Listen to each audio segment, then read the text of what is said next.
Hey, good morning. Welcome to the Mortgage Rate Forecast with Scott Criss, your mortgage rates and news. It is December 8th, and let's start with the charts. Here is what we have. Um, wow, that's a mess. That's like a bunch of red and green arrows going every which way. So let's see where we're at. Let's get down to the brass tacks of this, baby. So here's where we're at. Current trading's at $99.69 this morning. Our support, these green lines right here, the flat ones are coming in below us at 99.49 and 67. And our resistance is up above us at 95 and $100.05. So as you can see, we're on a little bit lower end of this trading range. Here's the reports. Jobless claims came out higher than expected. Bad for economy, good for bonds. But if you notice, bonds didn't really open that well today. And this is because the Euro Central Bank came out. They said they're going to buy some bonds. And so U.S. Buyers of bonds actually pulled out a little bit, sold their bonds, and that's a reason for a little bit of the shortfall. So where are we at? Where's the market currently at? Well, to kind of quantify, bonds last month we're trading on average about 101.75, and right now we're trading at $99.69. That's almost $2 worse. $2 is worth about 2 points. So if the average consumer, based on Freddie Mac's report, link is down here, the average consumer last month received a rate of 3.77% and paid half a point for it. Bonds are trading about $2 worse. The average consumer, to get that same rate, might be paying as much as 2.5 points. So at any rate, not so bond friendly. But let's get to the forecast. Like, what's really going on here?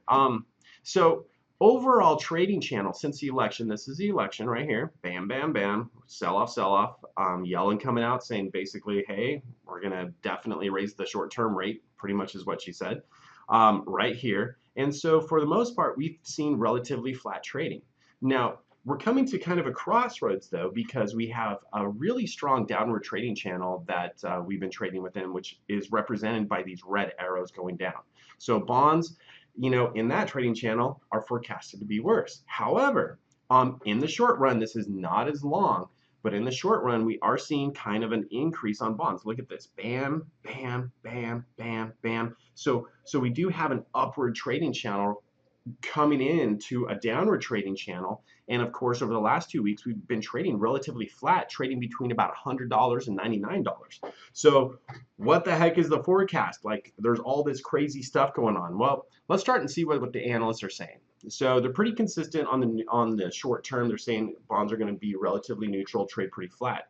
They're inconsistent on the long term, though. So they've been constantly inconsistent, it seems like right now. One of them is very bullish. They think bonds are going to actually really pop out and improve. The other analyst is very bearish. On the long term, they think, sky is falling. It's going to get worse. So here's the thing, guys. It is a really tough call this week. We're close to uncharted territory. So I'm going to say bond range is going to come in between $99 and $100. That means we have about 31 basis points ready for improvement, or we could get worse by as much as 69 basis points. So here's the thing, long and short, here's my opinion. And it's just an opinion, but I would say if you like it, lock it. I think you have more room for loss than you have room for gain. We are on the upper end of this overall trading channel. And so, if you want to play it optimistic, well, guess what? Bonds are starting to develop an upward trading channel. You could float it and hey, you might win.